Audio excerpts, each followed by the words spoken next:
बिस्मिल्लाहिर्रहमानिर्रहीम। आज हम बना रहे हैं घर में चिकन नगेट्स। और चिकन नगेट्स बनाने के लिए हमने क्या लिया है, आज हम ऑनियंस लेंगे, उसके अंदर ग्रीन चिलीज़ ऐड करेंगे।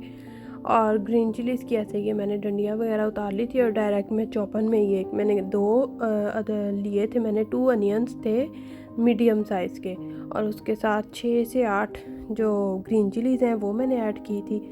और उसके साथ ही आप इसके अंदर मैंने बोनलेस चिकन लिया था, मुर्गी या पूरी मुर्गी की, आप जो बोनलेस वाली साइड है ना वो, तो मेरे पास क्वांटिटी उसकी थी 2 चेस्ट थे मेरे पास।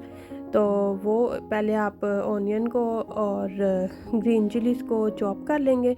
इसको पहले इसलिए चॉप करना है क्योंकि अगर आप चिकन के अंदर डायरेक्ट करेंगे तो ये फिर इतना फाइनली चॉप नहीं होता, तो इसलिए इसको आपने फाइन चॉप करने के लिए पहले थोड़ा सा आपने चॉपर को ग्राइंड कर लेना ऐसे। उसके बाद इसमें ओपन करके आप इसके अंदर ऐड करेंगे चिकन थाइज़। तो चिकन थाइज़ को मैंने ऐड किया था और साथ साथ फिर मैं इसको चॉप करती जा रही थी।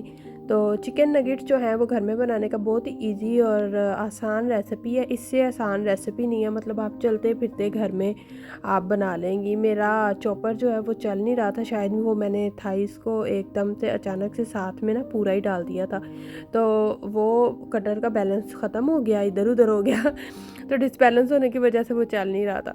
तो फिर मैंने वो थाइस को हाफ हाफ किया और फिर मैंने उसको डाला है। काफ़ी मैंने स्ट्रगल की इस चिकन के साथ और बाद में ये जो चिकन है इसको मैंने फाइन चॉप किया था।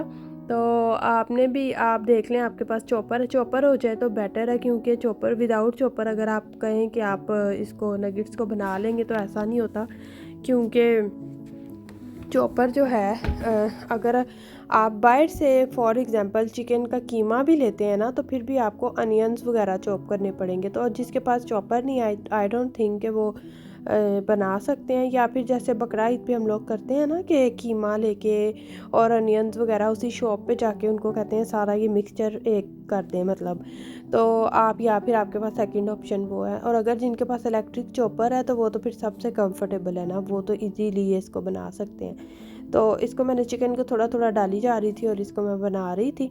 तो आप देखते जाएं कि कैसे इतने अच्छे तरीके से किस तरह से बनाना है। इतना ज़्यादा भी इसको मैंने वो नहीं, लेकिन ऐसे किया था कि जैसे आप कबाब में, चपली कबाब में, या ऑनियंस आपके बड़े ना रह जाएं, ग्रीन चिलीज़ बड़ी ना रह जाएं उसके पीसेस, क्योंकि अगर वो बड़ी रह जाएंगी तो फिर उससे ये होगा आपके नगेट्स जो हैं वो ब्रेक होने का हो जाएगा, थोड़ा सा डाउटफुल हो जाएंगे, वो ब्रेक ना हो जाए। तो आपने उसको उस वजह से फ़ाइन चॉप करना है एक जैसा। उसके बाद आपने इसके अंदर लेने हैं ब्रेड के स्लाइस। मेरा चॉपर थोड़ा ओपन होने में डिस्टर्ब कर रहा था, तो फिर मैंने इसलिए ऊपर से ही थोड़ा सा चिकन डाला उसके अंदर, और साथ में मैंने फिर ये ब्रेड के स्लाइसेस डाले।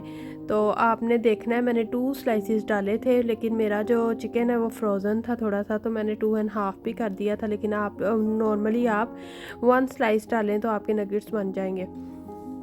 ये स्लाइस जो हम डालते हैं ये होता है एक्चुअली बाइंडिंग के लिए। तो बाइंडिंग के लिए अगर आपके स्लाइस जो हैं वो ठीक है, अगर आपको थोड़ा सा लिक्विड फॉर्म में लग रहा है किसी वजह से, तो आप उसको देखेंगे तो उसमें स्लाइस जितने आपने ऐड करने आप कर लें। उसके साथ ही मैंने इसमें डाली ब्लैक पेपर, इसमें डाला सॉल्ट, इसके साथ ही इसके अंदर जाएगा Chinese salt. 1 and half spoon आपने इसमें ब्लैक पेपर डालनी है और 2 चेस्ट के अंदर, और 1 स्पून चाइनीज़ सॉल्ट, 1 स्पून दूसरा वाला और प्लेन सॉल्ट जो होता है। और उसके साथ ही मैंने ये देखें 2 टेबलस्पून भर के आपने इसके अंदर कॉर्नफ्लोर के ऐड करने हैं। उसके साथ बेकिंग पाउडर जाएगा इसके अंदर 1 टीस्पून से भी 1/4 कह लें। तो उसके साथ ही मैंने इसके अंदर ऐड किया सोया सॉस। विनेगर जाएगा इसके अंदर। विनेगर की वजह से ये है कि जो आपका चिकन है वो आपका जब नगेट्स बनाएंगे तो वो टेंडर हो जाएगा, गल जाएगा, आपको प्रॉब्लम नहीं होगी उसके कच्चेपन की। तो ये सारी चीज़ें आपने इसके अंदर मसाला डाल के और फिर इसको आपने अच्छी तरह से मिक्स कर लेना है। और इसके साथ ही इसके अंदर हम एक एग भी शामिल करेंगे। तो एग डाल के मैं ज़रा इसकी कंसिस्टेंसी को चेक कर रही थी कि ये लिक्विड फॉर्म में तो नहीं चला गया। तो अगर आपको लगे तो आप उसके अंदर कॉर्नफ्लोर और स्लाइस ब्रेड का आप एज़ रिक्वायरमेंट आप कर सकते हैं, लेकिन मेरा बिल्कुल परफेक्ट बना था, मुझे किसी चीज़ की भी ज़रूरत नहीं थी। तो नगेट्स को बनाने इसके बाद ये देखें कि इस शेप में हम बना के नगेट्स को, इसकी मैंने शेप ये वाली बनाई थी। और बाहर से जो मिलते हैं ना वो होते हैं थोड़े से छोटे छोटे। तो मेरे बच्चे जो हैं जन्नत, ज़ियान, इनका ये है कि ये बेबीज़ की एज में से अब माशाल्लाह से ऊपर है और बड़े हैं, इनकी डाइट भी अच्छी है। तो छोटे-छोटे नगेट्स और ऊपर से मतलब 1, 2, 3 से तो इनका गुज़ारा नहीं, तो मैं नॉर्मली ऐसा ही करती हूँ, फिर इनको लंच में देने होते हैं। तो मैं फिर ये ना नगेट्स का साइज़ थोड़ा-सा बड़ा कर देती हूँ। एक तो ये कि वो खाने में कंफर्टेबल हो जाता है और दूसरा ये कि कुछ खाओ आप तो पता चले फ़ील आए, उसका साइज़ आपको इतना रखना है। वो छोटे भी आप बना सकते हो जितना साइज़ होता है, लेकिन मैं थोड़े से इस साइज़ के मीडियम साइज़ के बनाती हूँ।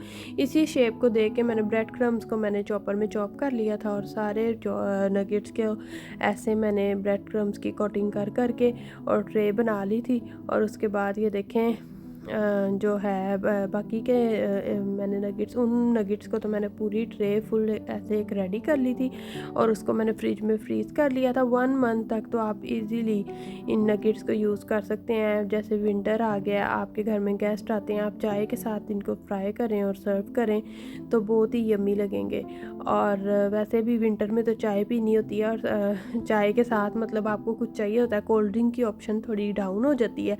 तो फिर ये होता है कि हम उसको ना चाय के साथ थोड़ी सी क्वांटिटी को बढ़ाएं तो चीज़ों की।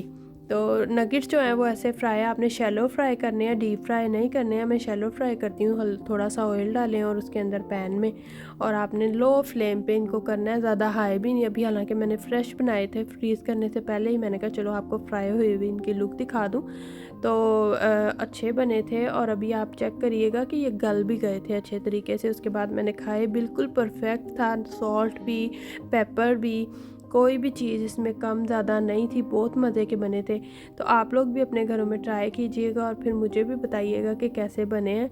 और ये देखें, मैंने कहा मैं आपको एक ब्रेक करके दिखाती हूँ। देखिए चिकन फुल गल चुका है, कोई उसमें कच्चापन नहीं था, कोई उसके टेस्ट में कच्चापन नहीं था। तो अगर आप लोगों को मेरी ये रेसिपी अच्छी लगी है तो आप लोग अपने घर पे ट्राई करिएगा और फिर मुझे आपने कमेंट करके भी बताना है कि ये कैसे बने हैं। और दुआओं में याद रखिए और अपने बच्चों को ऐसे ही हेल्दी स्नैक्स लंच में दें, घर पे बना के खिलाएं और enjoy your life. Thank you for watching cooking mania. अगर आपको लाइक कर रहे हैं आप लोग, अगर आप लोगों को अच्छा लग रहा है तो आप इसको सब्सक्राइब कर दें, आप मेरी वीडियोस को लाइक कर दें, थोड़ा सा शेयर कर दें अपने फ्रेंड्स के साथ कि अगर आपको कोई वीडियोस मेरी अच्छी लग रही हैं, रेसिपीज़ अच्छी लग रही हैं तो आप अपने फ्रेंड्स के साथ इसको शेयर करें ताकि ये चैनल भी प्रमोट हो जाए। Thank you for watching. अल्लाह हाफिज़।